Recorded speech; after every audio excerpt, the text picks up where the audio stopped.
ಸನ್ನೆಗಳಿಗೆ ಸೋತ ಕಣ್ಣುಗಳಿವೆ, ಕದ್ದು ಕೊಡುವುದಕ್ಕೆ ಕಾದ ಮುತ್ತುಗಳಿವೆ.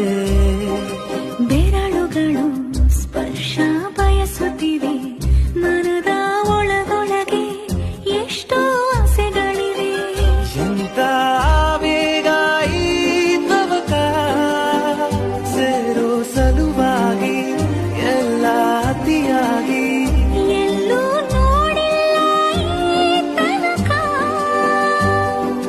ಪ್ರೀತಿಗೆ ಒಂದ್ ಹೆಜ್ಜೆ ಮುಂದಾಗಿ ಏನನೋ ಮಾತಾಡಿದೆ ಯಾತಕ್ಕೆ